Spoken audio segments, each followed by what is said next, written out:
Aloha, I'm Lyla Berg, and we're here at Hawai'i Pacific University, ready to meet the people who inform, inspire, and impact our daily lives. Thank you for joining us on Island Focus.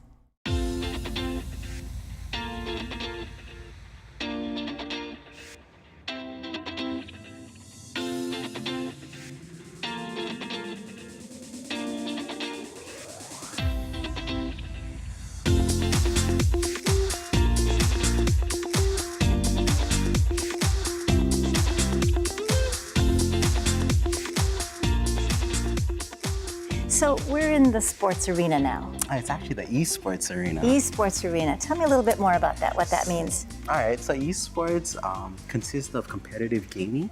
And so it's basically multiplayer video games on a competitive level.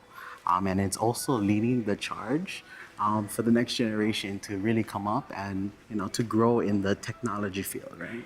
This is quite an amazing setup. Thank you, thank you. And so the students, what do they learn here? What do they learn here? Well, they Besides having fun gaming. But that's the best part, right? But that is part of what they learn here, right? Being creative is kind of part of what esports has become. Also, you learn to be innovative. You learn how to use modern day technology. It's actually the forefront by having things like this VR station here, where this gentleman is over here playing some fighting games over here. But it involves not only critical thinking, but it involves physical aspects, as well as many different areas that we're looking towards, maybe in like the medical field and things like that, to maybe work on surgeries and give students that type of education. Skill building. Set, exactly. So there are courses also that support this.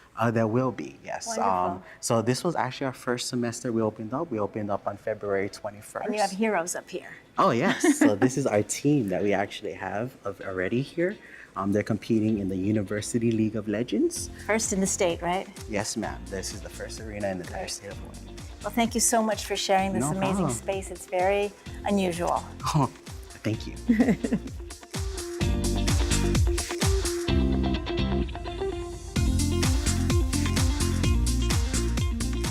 I'm here today with Clarke Bright with the Bright Kid Foundation. Appreciate you being with us. And you, so wonderful to see you again. Thank you for allowing me to be here. You have another role that you're talking about today besides being the director of the Royal Hawaiian Band. The Bright Kid Foundation. What a great name. Presently the vice president of the I'm a Bright Kid Foundation. That was formed a couple of years ago to continue the legacy of Ron Bright, my dad. And please give us a little background on who this wonderful gentleman was. He's my daddy. And our friend. Yeah, he's a dear member of the community who suddenly passed away almost 3 years ago now, but who impacted, I believe, the community in ways that I don't think anybody else has. His genuine passion for people, genuine love for people, and his respect for the arts, and the combination of those two through his productions touched thousands of lives throughout his lifetime. And we're just trying to provide a vehicle and a venue that will continue his legacy. Well, as the teacher and director of the dramatic arts program, performing arts program at Castle High School, he impacted thousands of young people. And I imagine that's the purpose of your foundation as well.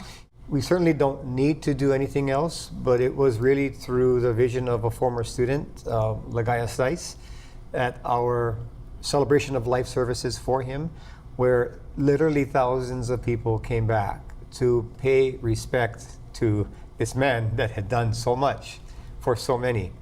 And she looked at me and she said, we've got to do something to keep this alive. We were the beneficiaries while he was alive, but let's do something to keep this going. And people say that every now and then, yeah, but she really followed through with it.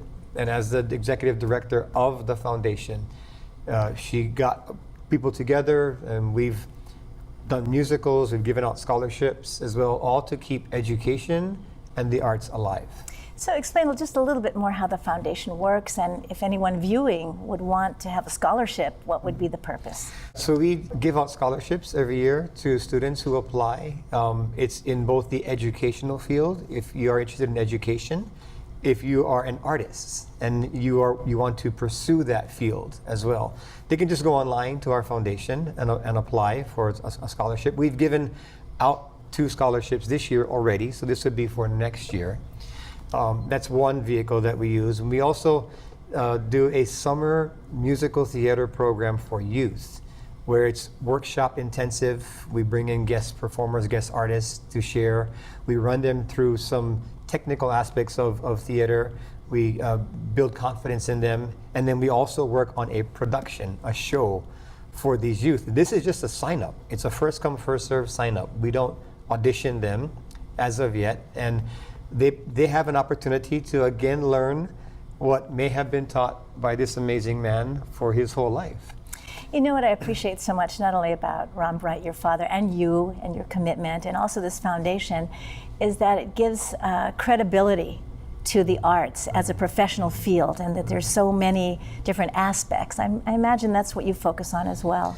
Absolutely. The arts, for many of us, was the vehicle to find our passion. Find ourselves, right? Find ourselves, very well. But find ourselves first, find our passion. It's you grow, you learn, it's painful at times, but it's extremely rewarding. And I think my dad, through that process, knew how to reach those kids and found a way to meet them where they were at and love them too much to allow them to stay there and build in them something that was that could be remembered for years. And so many of them are doing this either as a profession or teaching others. So many across the world, literally.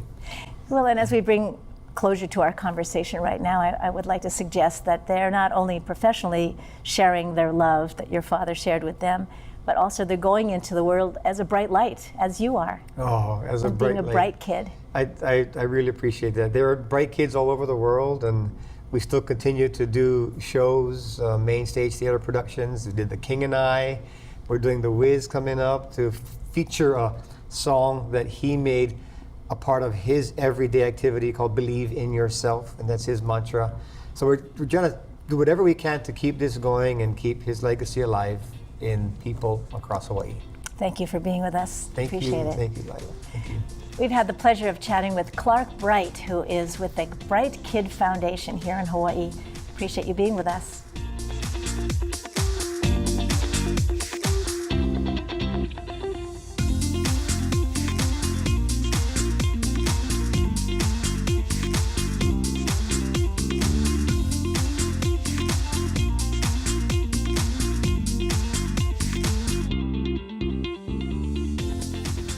Great opportunity to meet Melissa Miyashiro today, who's the Chief of Staff at Blue Planet Foundation. I appreciate you taking the time to be with us. Yeah, happy to be here. Blue Planet Foundation, it sounds a bit glamorous. We work really hard and we have a really big mission and we're trying to accomplish world-changing things. So please explain a little bit of the background of the foundation. Yeah, so we are a local nonprofit. We're celebrating our 10-year anniversary this year.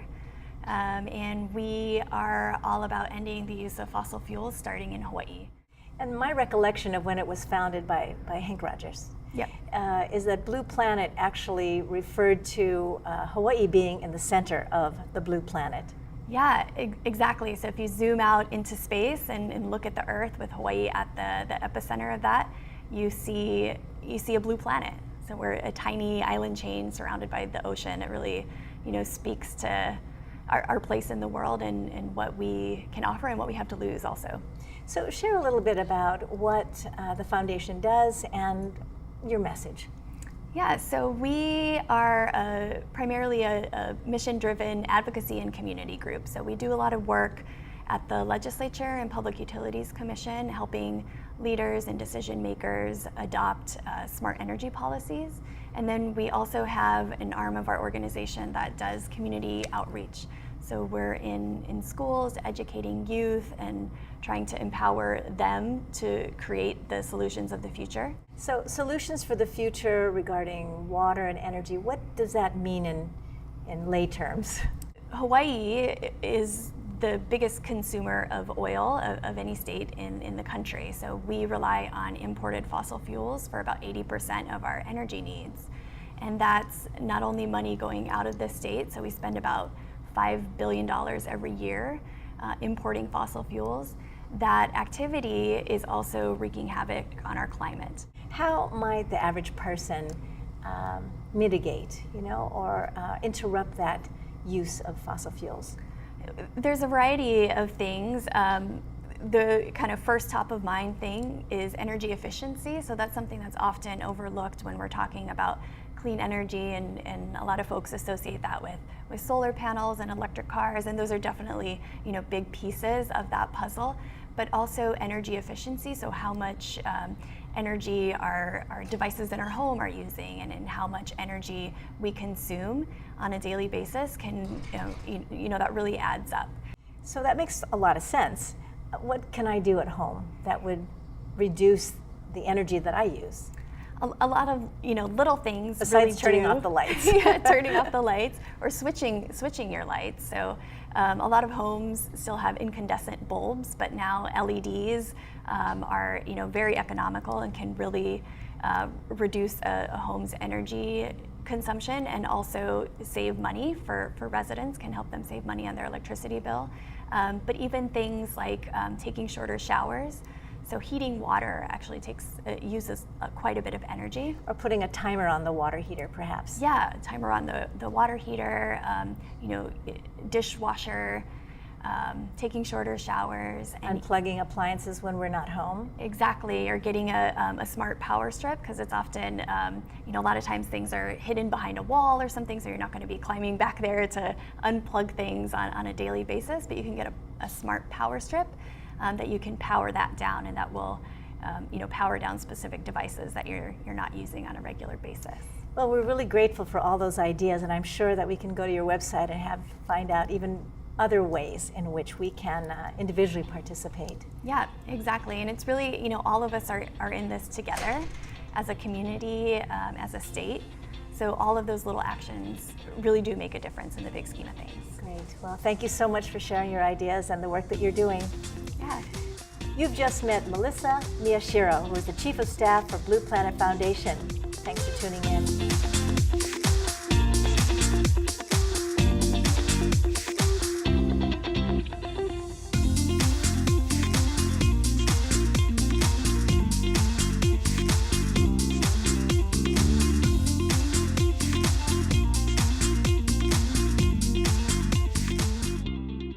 Today on Island Focus, I have the pleasure of speaking with Vic Angoko, who is the Senior Vice President with Matson. Thank you for taking the time to be with us. Oh, it's my pleasure. It's an honor to be on the show. Thank you. Growing up in Hawaii, Matson has become a household word for many of us. I imagine it is for you too. Yes, it is. Yes.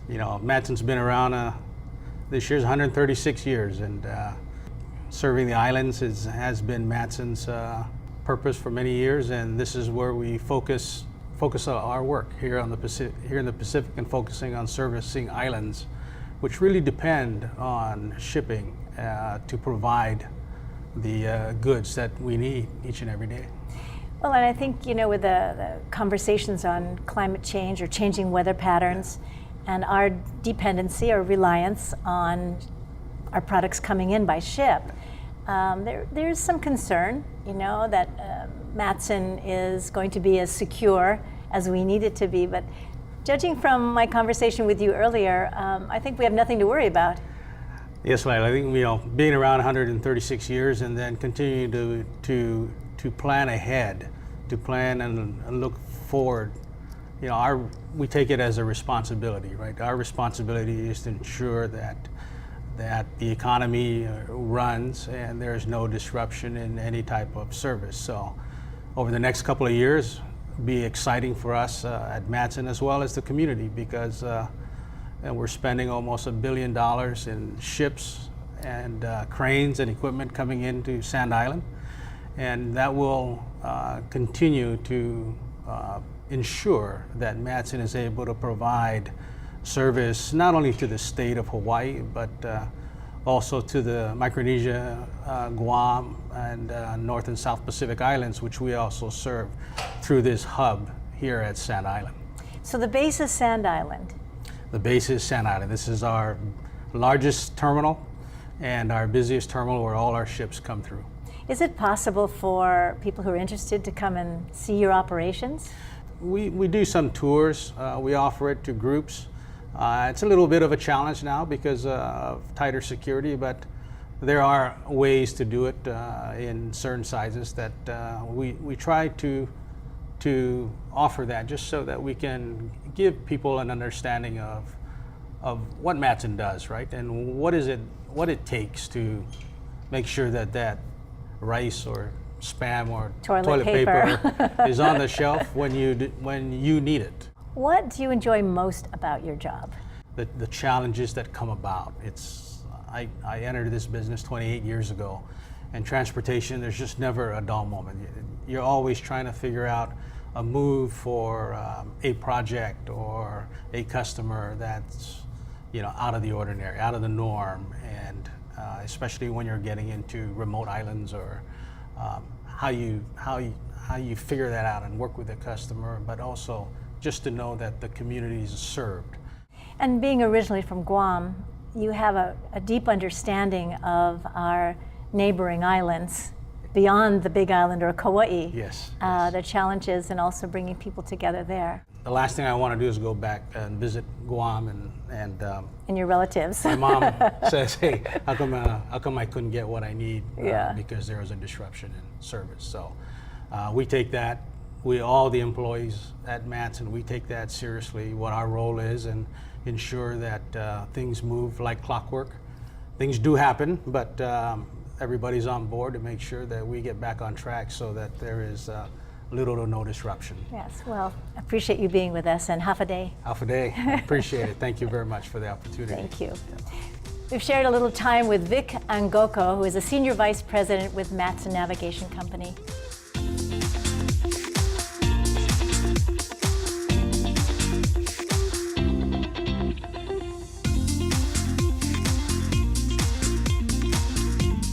Where are we going?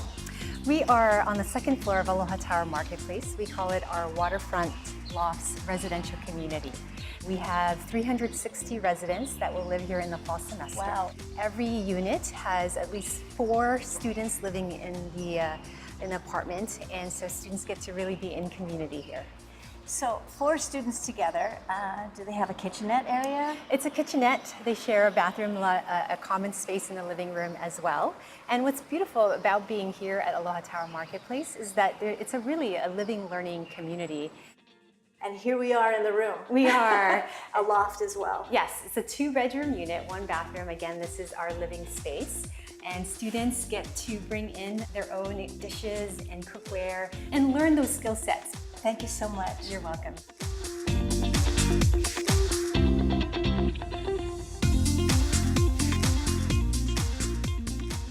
We're here at Hawai'i Pacific University with KIERSTEN FAULKNER, who is the Executive Director for Historic Hawaii Foundation. Glad you could join us. Thank you. And you as well.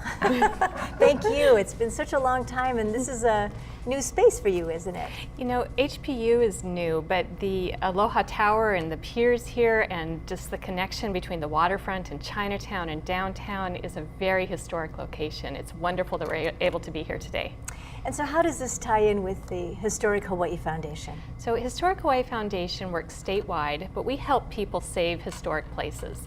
Every place has a story. Every person has a place that matters to them. And what we try to do is put those things together. What are the places that tell all of Hawaii's stories, the people who formed them, who live here, who use them, and how can they be relevant to the future? So we help people save those places, know them, love them, enjoy them, and take care of them. You know, sometimes when we think of historic Hawaii or locations in history, we think of old places. Old places have stories, but that doesn't mean they aren't relevant today. So what we try to do is connect the past, the present, the future.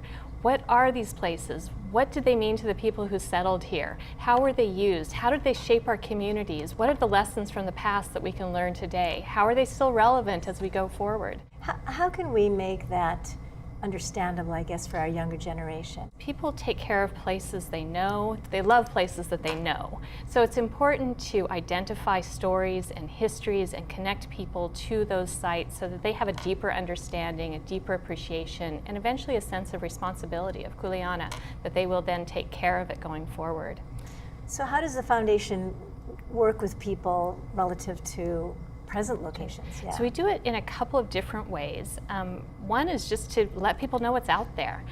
We do tours and events. We did one last summer of Diamond Head. It was called Diamond Head Unseen. We looked at the geology. We looked at the Hawaiian Mo'olelo. We looked at the military use in World War II. We looked at current contemporary plans.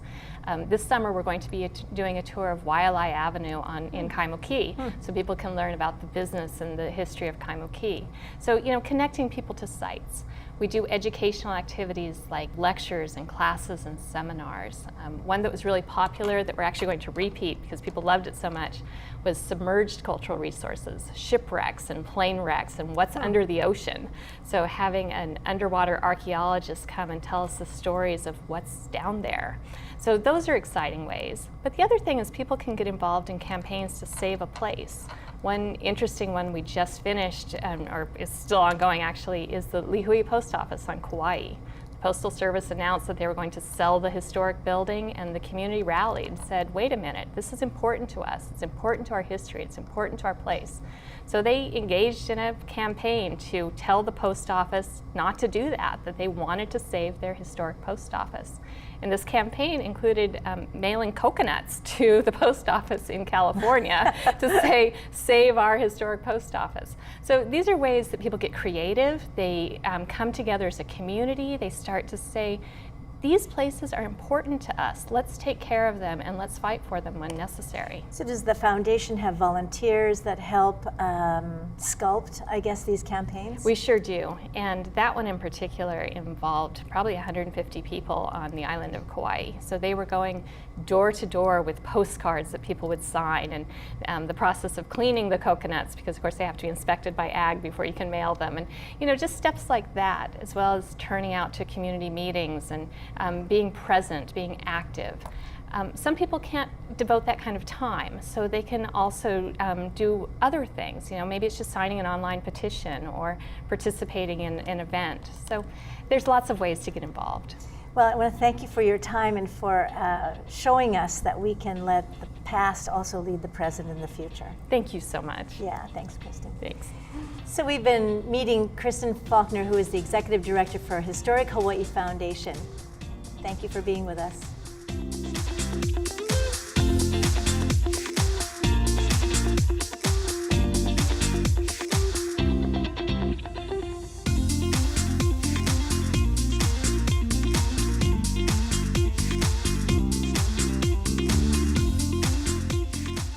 I have the pleasure of introducing you to Terry Liu, who is the CEO of the Hawaii Arts Alliance. Thank you for being with us today. And I appreciate your time. Thank you. Lyla, for having me here. So the Hawaii Arts Alliance, can you explain a little bit more about this? It's a nonprofit, I would Yeah, take we're a it. nonprofit. Started in 1980. Alfred Price, the founder of the State Foundation of Culture and Arts, also the architect of the Arizona Memorial, founded the Hawaii Arts Alliance back then in 1980. Today we're a network. We network people who have common goals and visions and want to make life in Hawaii a better place. So help us understand, when we say the arts, it's not just painting and graphic arts. Oh no, it's visual arts, or media arts, music, theater, dance. These are all arts. And is that your background as well? I would have a music background, yes. And the reason I ask is because sometimes people in leadership find their passion, and sometimes it evolves their passion. I was a violin major in college, performance major. I'm not playing violin as a classical musician, and I'm not part of my work. But you know, it's the creativity and the passion is always there. Also problem solving, you know, how to figure out how to do things. These are what musicians do. Okay, I want to switch over from violin classical to play blues now, or country music, and the last 26 years I play more Mexican mariachi than anything else, you know. But it's the same training, it's the same music, figure out how to play with different people, you know, kind of like the classic jazz musician. Well, I think it's very synchronistic, if you will, that we're here at Hawai'i Pacific University, which is an institute of learning. It is. And the whole notion that the arts enable us to learn how to learn. The arts allow imagination. And imagination is necessary so that when we have things like fixed things like knowledge, even science and is knowledge that is a fixed point in history because it changes. Knowledge comes and goes. But the creative imagination gives us the ability to imagine what's not there yet. And that is what's necessary to make knowledge grow and progress. So how does the Alliance promote this? Well, the main thing is to get people together, that we're able to bring, because we're in the middle of everything, the one unique thing that we have when we're amongst everybody and everything possible is that we can draw in the artists and arts organizations and arts institutions, and where there are problems that can be solved with arts, and we think that this, just the solution budget, every problem in the world today, arts is somewhere in there as part of the solution.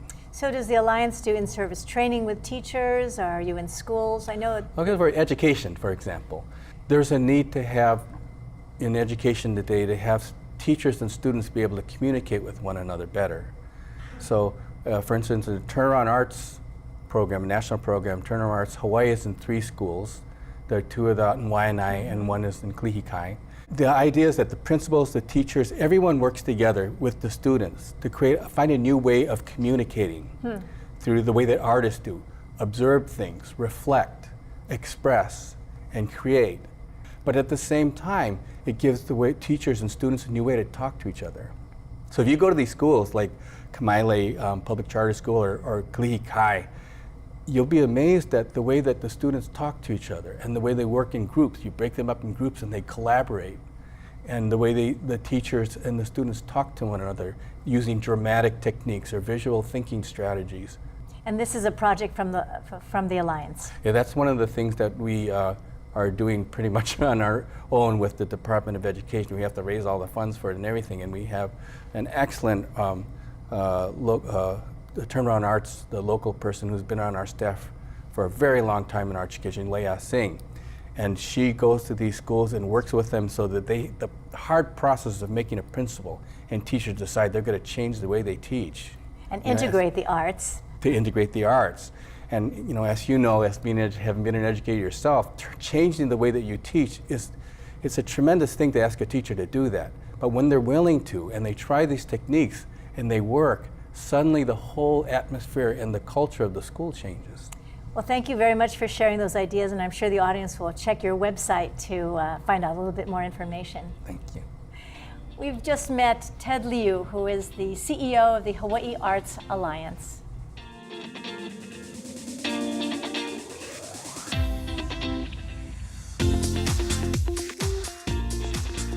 Mahalo to Hawai'i Pacific University for hosting us today, and to you for tuning in to Island Focus.